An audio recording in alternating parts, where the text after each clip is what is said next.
All right, continuing on with a series of these videos where we are going issue by issue through the great series known as Planetary by Warren Ellis and John Cassidy, where these guys are archaeologists of the fantastic, archaeologists of the impossible, and at the same time, you know, the subtext and the storytelling and pulling of the characters and the pulling of the history, where we get to be archaeologists of comic book history, of you know, the pulps all the way up to modern day superhero books that are out there, and what made all of this happen.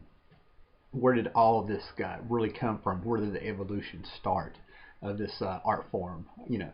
So anyway, we get to issue 9, you know, and we continue with our mystery of who the fourth man is, and we continue with that crisp taste of conspiracy and whatnot, and seeing as we go with Elijah Snow through the story, and we discover things the same time he does. Yet at the same time, he kind of remembers a few things. People are sort of starting to remember him. And by this time into the series of Planetary, you know, I hope you've been following along, because some of these reviews are now starting to build on other issues, much like the story is. Basically what happens in the first 12 issues of Planetary. It all comes together by issue 12, folks. Right, so we hope we get in there, right? And then these reviews, we start kind of referencing issues before, because Warren Ellis has scattered some clues throughout the issues that will come together here really soon. Okay, and this is what we're going to get into now. With these reviews, usually Warren Ellis, you know, usually has a theme or a genre that he comes through, as you can see through the other issue, you know, other issues and other videos I made of this series, right?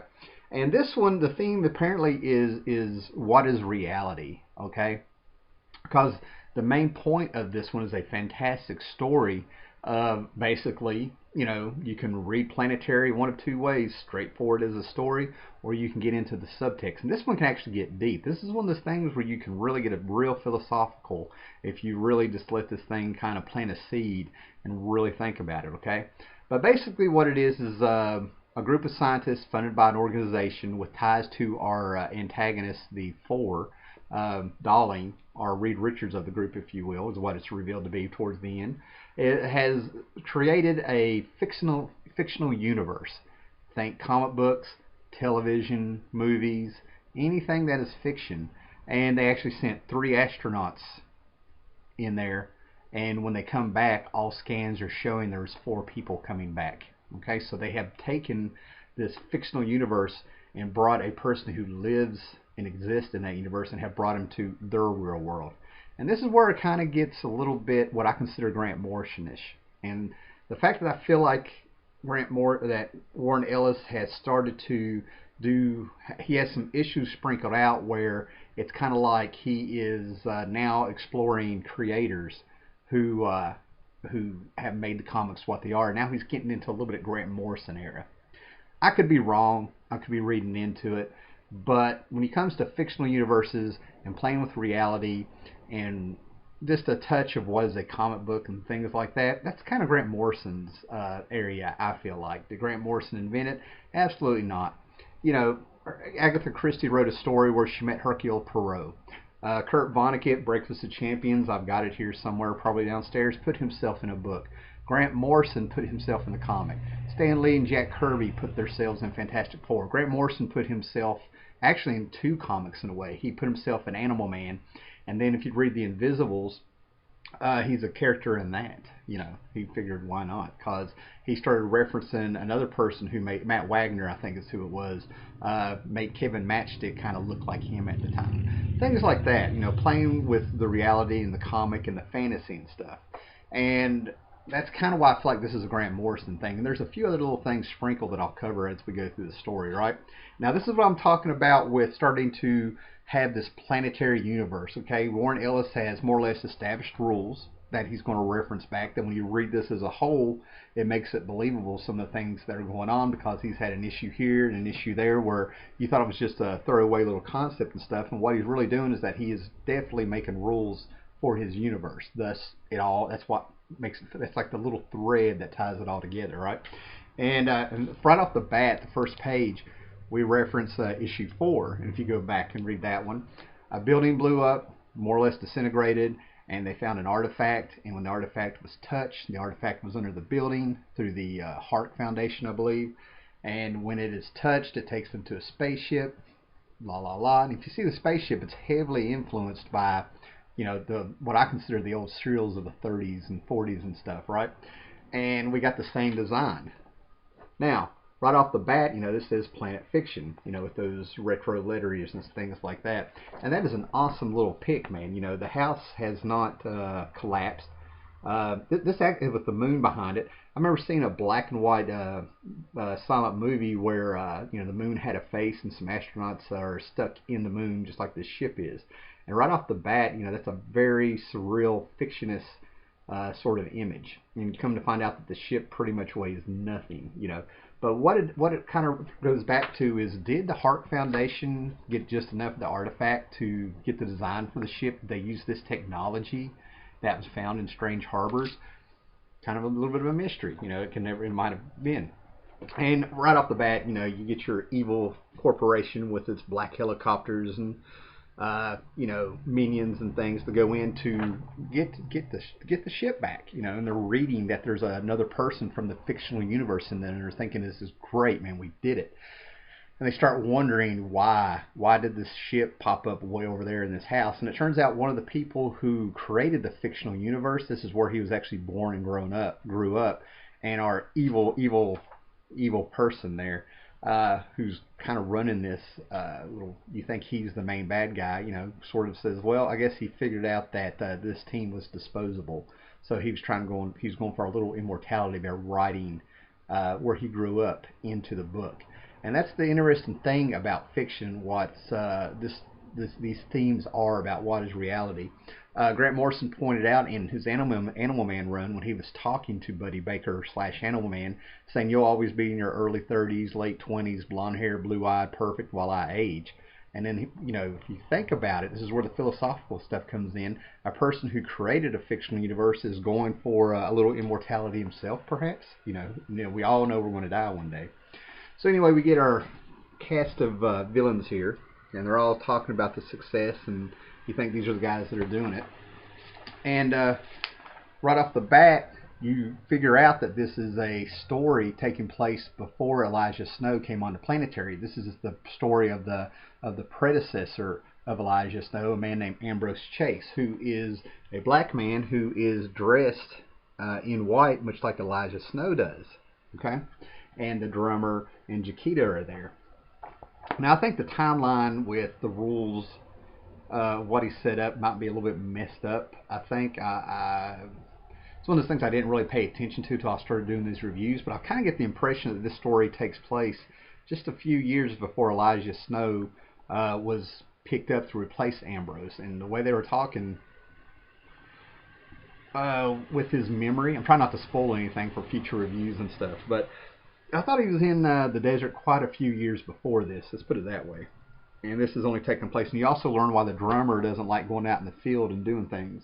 Okay? But anyway, we go through there, and when eventually we see that Ambrose Chase is, he has a power that affects reality. Okay? I'm trying to figure out what it was called. But anyway, he has a distortion field that disrupts the physics of the real world, thus very Matrix-like, of the movie Matrix. Now, this is another reason why I think this is a callback to Grant Morrison, because the Matrix has ties to a book called The Invisibles through DC Vertigo of the 90s up until the early 2000s that was owned by Grant Morrison. Warner Brothers owns DC Comics, and they own their own movie studio and everything. And that was one of the reasons Grant Morrison, it played a part in Grant Morrison leaving DC and going to Marvel, working on X-Men and Marvel Boy and a few books over there and stuff, because they had taken his concepts and put them in a movie. And then we turn around here and we have a man who, some of the effects of his power looks like it's straight out of the Matrix out through here. But basically he just makes a distortion field, and it's unpredictable, and it protects him from getting killed. And you can actually see the reality waves. I don't know what you would call those, but you see the waves shooting through reality through his hands, where it looks like you're looking through ripples of water if it was right in front of you. And and you start getting the history of things that's going on subtly between Ambrose Chase and Jaquita, were they past lovers? All of a sudden Ambrose says he has mentioned he has a daughter and a few other things like that and stuff. And basically the story just goes on, and we get this mega violence that goes back between meta violence between Morrison and Ellis at the time that's in their writing. But when they open up the spaceship to see who's in there, they find bodies just ripped to pieces. And now they're on red alert because this person from this fictional universe apparently is a killer. And then we see more of Ambrose Chase with that Steve Scorsese kind of action scenes that he did in the storyboards for The Matrix. Again, I feel like it's a callback to Grant Morrison. That's probably going to be a something going on. And then we get a talk. We get a talk that this almost harkens back to Dr. Frankenstein talking to his monster. In the darkness, the man looks like he's talking to himself, and it's actually the person from that fictional universe. He goes, "Why did you invent me?" And I love this monologue. This is the one where you can get into philosophically get in there and really take it apart. He goes, "Well, now, that's not an easy question. Do you have cinema where you're from? Moving pictures? We're in a strange relationship with our fiction, you see. Sometimes we fear it's taking us over. Sometimes we beg to be taken over by it. Sometimes we want to see what's inside." That was the initial project profile, to create a fictional world and then land on it. A sample return mission to bring back someone from a fictional reality. And we see how our fiction can be dangerous. A lot of stuff that you can read into that, symbolism wise. Is Warren Ellis talking about people in general wanting to escape the real world, wanting to go somewhere else? Are we talking about how living too much in a fictional world in our head and really getting into it like we do with continuity in comics, the way we take apart things? What does this mean? What does this say? Is he saying that it can tear your world apart if you get sucked into it too much and don't live your own life? I mean, it's a little deep when you think about it, but that's the magic of this book. You may read it and you may see nothing, or it may take you places you never thought about with your relationship with even any kind of hobby and stuff. This one, they're talking about movies. Where he's mentioning movies, it makes me think of Grant Morrison and The Matrix and so on. Okay? But anyway, as Ambrose Chase goes through here, we basically see the death of Ambrose Chase, and I won't ruin that for you. And all of a sudden we get a flashback. And these are, as he's laying there dying, I kind of think this is kind of like his life's flashing before him. And we find out that we go back to past issues. His father was I think from last issue, number 8, his father was a survivor of City Zero, where they, Darling did all those horrible experiments on people. Turns out Ambrose Chase's father survived that place. We learned that we've learned that the fourth man is the one that kind of helped raise him, that Ambrose Chase had taken a bullet for him, so he wants him to join the team, kind of be his replacement, gives him his clothes. We find out he has a daughter, and even Ambrose Chase is even surprised at who the fourth man was in a flashback. So we have a flashback in a flashback. Again, playing with reality and time and things. And of course, Chiquita lays there over Ambrose Chase as he's bleeding. And she goes after the person that's killed him and leaves him with the drummer. "Hey, drums, glad you took this field up. Ha ha ha." And Ambrose Chase disappears as his powers activate. And he's dead. And we have Chiquita going after the person. And of course, they harken back to that whole James Bondish kind of ending, where the hero has our villain, but the villain still has an ace to play. And he tells her more or less, he was like, "You kill me, you'll never get answers. You'll never know what we brought back. It's still loose out there. You kill me or you take me in, you won't be able to figure it out." And Chiquita points out, "We're archaeologists. We'll dig you up and work it all out in a couple of years." The end. And she kills the person that has killed Ambrose, as tears roll down her eyes. And then Ellis leaves us with a little panel here. It's just 4 sentences. In 1997, the fourth man was missing in action. So that tells you when this story took place. Elijah Snow has never heard of Ambrose Chase. Chiquita Wagner was already a member of Planetary when Ambrose Chase became the third man. And the fourth individual brought back from the sample return mission is still at large. So basically what we have there is quite a few things. It establishes where all these characters were in this flashback. Elijah was not in the picture. they kept the idea of Ambrose. They kept the concept of Snow replacing someone from him, and they never mentioned Ambrose Chase for some reason. And then Jaquita's caught in a lie, because it turns out this mission took place way before she told Elijah Snow that she had joined Planetary. So right there, she's caught in a big lie, is what's going on. So like I said, there's a lot of things in there, and I could go on and on about what that brings up. But this is just a review, and I'm going to move on to the next one. And it's not a throwaway issue, man. You know, it kind of gives the reader a little information that Elijah Snow does not have now, and it kind of gives us a little bit more, what's going on, a little bit more thinking going on. And then also you start thinking about the contributions for me personally of what has Grant Morrison done for comics. Well, he pushed the boundaries. He found a way to interact with readers in comics that wasn't done a whole lot before. You know, we're not just talking about breaking the fourth wall. We're talking about the reader being interactive with the comic. And then you go with Grant Morrison. He's also a fan of what I think from his reading that I can pick up stuff in his stories that go back to the Bronze Age and the Silver Age, specifically Gardner Fox, who wrote comics in the Golden Age throughout the 60s, and actually did a few novels and stuff, pulp novels, right? So, you know, it's kind of like Grant Morrison could also be a line in the history of his books with what he pulls up. Some of his concepts that he's put in Doom Patrol, like you know, the Cult of Dada or whatever they're called, where he brought in a real philosophy of, you know, not quite satire, but just absolute, what's the word? Ridiculousness. You know, that's really out here in the world. The way he talked to Animal Man in his books. The way years later, after Planetary, but just a few years for us, last year he came out with Multiversity, where he had a comic book being the most dangerous weapon in the multiverse, if you will. And we actually got to see those comics in our hands like we were interacting with things. So yeah, just a real subtle little issue that gives us some background that Elijah Snow doesn't have. Lets us know that things that we've seen through Elijah's eyes have been out lies or just omitted, and moves the story along. You know, just kind of wets the whistle there. Okay.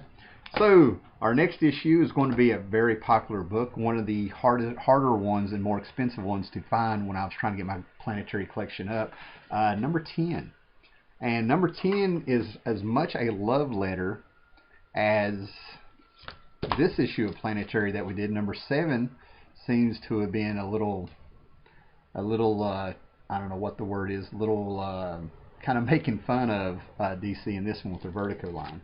And before we're out, what I forgot to mention is that now kids out there used to be letter columns in the back of these books. And to go along with this world of Planetary that's going on, you actually might want to read some of the letter columns if you find these issues and stuff, because you'll get an idea of the fan reaction that people were having to Planetary, such as how did Alan Moore feel about you know, Vertigo and Swamp Thing and Miracle Man and a few other things being made fun of in this one. And then you find out that in a collection trade paperback that was coming out, Alan Moore is actually doing the foreword to it. So you may want to find that volume and see what Alan Moore had to say about it. So yeah, we got a whole little fan base going on with Planetary. It's getting popular.